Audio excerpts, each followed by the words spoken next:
আপনি যেটা বলতেছিলেন যে পিআর পদ্ধতির নির্বাচন ফুল, নিচের হাউসে পিআর পদ্ধতির নির্বাচনের সঙ্গে প্রেসিডেন্সিয়াল ইলেকশনের কোনো তফাৎ আসলে নাই।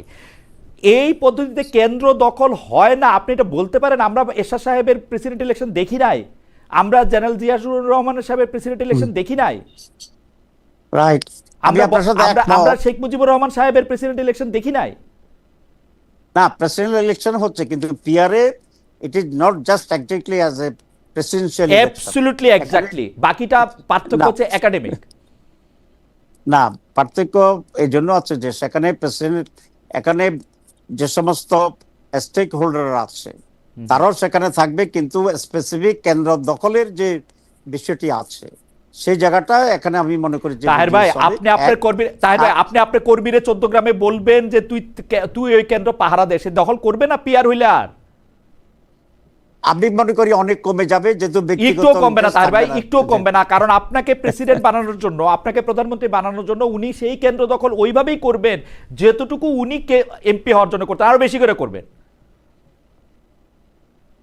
লেট আস সি, তাহলে তো দেখা যায় ইলেকশনেই কোন পদ্ধতিতে আর আমি এই জন্যই বলতে চাইছিলাম, এইটা তো এরকম না, এরকম অ্যান্টিবায়োটিক না যে আপনি এটা সারবেই আপনি নিশ্চিত করে জানেন, তো আপনি কেন এইটার দিকে আপনি যাইতেছেন? আপনি প্রেসিডেন্ট হন, প্রেসিডেন্ট হয়ে আপনি চেঞ্জ করেন যা যা কিছু চেঞ্জ করার।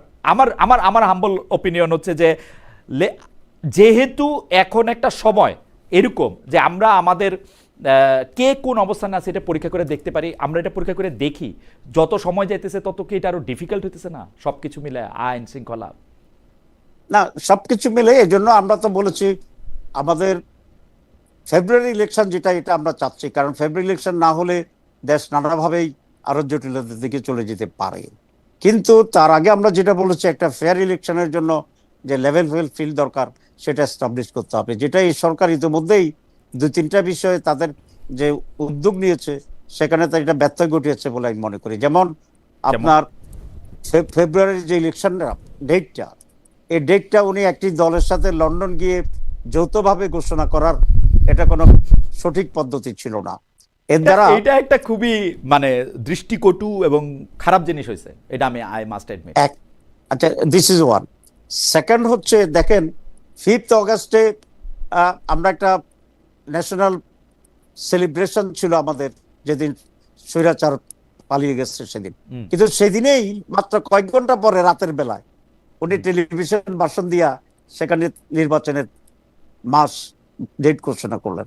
এখানে তো মানুষের মধ্যে একটা কনফিউশন তৈরি হয়েছে যে একই দিনে দুইটা জাতীয় প্রোগ্রামে ওই দিনে কেন করতে হলো। তাহলে মনে হলো যে এখানে কোনো একটা প্রেশার আছে, কোনো কম্পালশন আছে, কোনো ইন্ডিকেশন আছে, কিন্তু he did not disclose it and he did not make it very clear. আমি চেষ্টা করছিলাম এটা শুনতে, আমি এইটা বলবো না যে আমি ডক্টর ইউনূসের মুখে শুনছি, কিন্তু আমি যেটা শুনছি সেটা আমি আপনাকে বলি।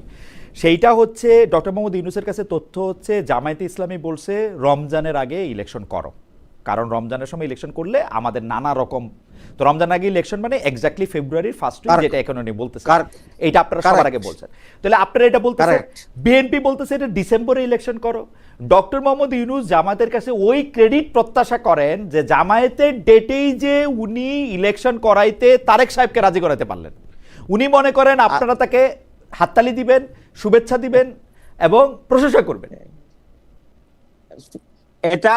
এটা উনি অবশ্যই প্রশংসা পেতেন যদি সকল পলিটিক্যাল স্টেকদের সাথে আলাপ আলোচনা করে এই ডেটেই সকলের কনফিডেন্স রেখেই উনি এটা ঘোষণা করতেন। আমি আপনাকে ছোট একটা উদাহরণ দিই। এয়ারপোর্টে যদি লেখা থাকে ফ্রি এয়ার সার্ভিস, এর অর্থ যে আপনাকে বিনা পয়সায় আমেরিকায় বিমান ছড়াবে, আপনি যদি আমেরিকা যাবেন আর সেই জন্য বললাম। আর সেম শব্দ যদি পেট্রোল পাম্পে লেখা থাকে ফ্রি এয়ার সার্ভিস, এর মানে হচ্ছে আপনি বিনা পয়সায় চাক্কায় বাতাস দিবেন। শব্দ কিন্তু একরকম, কিন্তু ব্যাকগ্রাউন্ড প্রেক্ষিত ডিফারেন্সের কারণে মিনিংটা হাজার গুণ ডিফারেন্স হয়। কিন্তু তাই ভাই, আমার হাম্বল অপিনিয়ন, আমি ডক্টর মোহাম্মদ ইউনূসের চাকরি করি না, কিন্তু আমার হাম্বল অপিনিয়ন হচ্ছে যে আপনারা যে টেকনিক্যালিটিটা ধরতেছেন সেইটাকে একটা মানে, আপনি কি সত্যিই মনে করেন ডক্টর মোহাম্মদ ইউনূস এখন বিএনপির পকেটে ঢুকে গেছে বা বিএনপির হয়ে ইলেকশনটা করবে?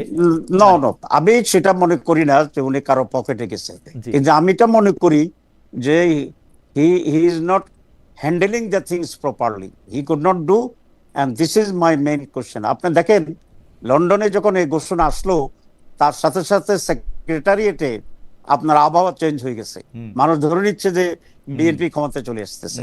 তো মানুষ, আমাদের দেশে তো সুযোগ সন্ধানী লোকেরা যে ক্ষমতায় তারই তো ছাতা ধরে, এটা তো আমাদের প্র্যাকটিস। তো এই জন্য সেখানে ব্যালেন্স অফ পাওয়ার এবং লেভেল প্লেইং ফিল্ডের যে জায়গাটা ছিল, ইট ইজ অলরেডি আপনার ইমব্যালেন্স হয়ে গেছে, নাম্বার ওয়ান। নাম্বার টু, আপনি দেখেন আমরা বলেছি আপনার সনদের ব্যাপারে চূড়ান্ত কিছু করা হোক, সনদ নিয়ে ডিসিশন ফাইনাল হোক। তো এটা উনি কমপ্লিট না করেই ওনার ইলেকশন কমিশন একটা রোড ম্যাপ দিয়ে দিয়েছে। তো এখন হচ্ছে কি, উনি আমাদেরকে ডিফেন্সে নিয়ে গেছেন, আমরা বলছি এটা করো সেটা করো, আর বিএনপি কে উনি অফেন্সিভ রাখছেন।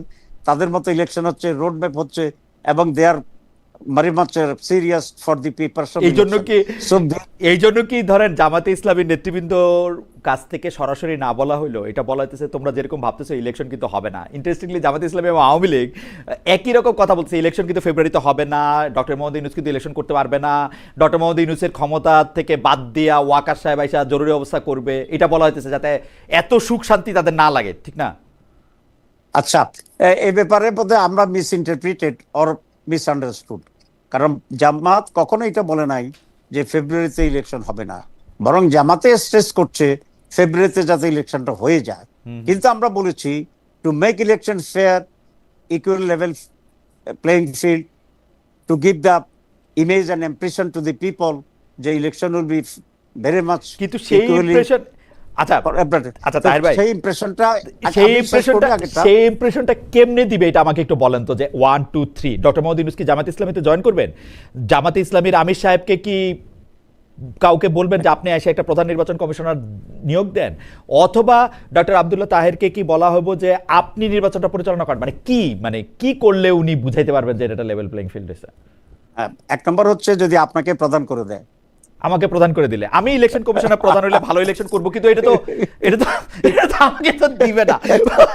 বাট দিলে আপনাকে অনেক ধন্যবাদ, আমি এইটা আমি হইতেও চাই, এটা তো আমারে দিবে না। কিন্তু না, সিরিয়াসলি জোকস ব্যাপার, আপনি আমারে এখন সিরিয়াসলি বলি। জি, প্রথম কথা হচ্ছে ওনাকে, উনি যে একটা রং ইমপ্রেশন দিয়েছে মানুষের কাছে লন্ডনের ঘোষণার মাধ্যমে, এই জায়গা থেকে ওনাকে বেরিয়ে আসতে হবে। উনি খুব স্পষ্টভাবে জাতিকে বলতে হবে যে যেটাই হয়েছে আমি প্রপারলি সেভাবে নেগেটিভলি নেইনি, কিন্তু আমার এটা করা ঠিক হয়নি, এটা বলা উচিত ওনার।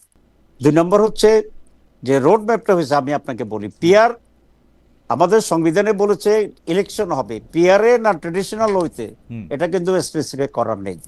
এতদিন একটা সিস্টেমের উপরে এই সকলে ছিল, এখানে কোনো আপত্তি আসে নাই। অ্যাজ লং অ্যাজ দি 25টা দল 31-এর ভিতরে আপার হাউস সাইর ভাই, আপার হাউস বলেন, নিম্ন ইয়াতে আপনারা ছাড়া কেউ নাই পিআর করতে কইছে। আচ্ছা না, আমরা ছাড়ারও আছে, আপনাকে আমি এটা বলেছি যে এখানে আমাদের ডিভিশন হচ্ছে, অনেকেই আপার হাউস চাচ্ছে, আমরা কিছু দল দুইটাই চাচ্ছি। So I agree with you and this is the fact. এখন আপার হাউসে যদি আপনি পিআর করতে হয়, পিআর বাই দি ভোটার্স, তাহলে এই সিস্টেমটা কিভাবে ইলেকশন কমিশন এন্ডোর্স করবে বা অ্যাডপ্ট করবে, এটা তো ইট ইজ এ ডিসকাশন আমরা যারা চাচ্ছি। তা আমাদের মেজরিটি দলের যে একটা প্রপোজাল আপনি অ্যাকসেপ্ট করেন বা আপনি রিজেক্ট করেন, এ নিয়ে তো আলোচনা করে একটা কিছু কনক্লুশনে আসতে হবে। Before coming to any conclusion আপনি ট্রেডিশনাল হইতে আপনি আগে যাবেন এবং বলবেন যে এটা করতে পারবেন না, এটা হচ্ছে আপনার লেভেল প্লেইং ফিল্ড এখনো নষ্ট করা হয়েছে, and it goes in favour of BNP. সুতরাং আমি ওইটাই বলতে চাচ্ছি যে ওনাদের activities showing that they are very much inclined to one particular party. আমি এটা বলবো না যে পকেটে চলে গেছে না হাতের মুঠে চলে গেছে, এটা আপনার ভাষা যেটাই হোক, এটা আমি বলতে চাই না। বাট আমি এটা বলতে চাই their behaviour indicates something wrong which should not B.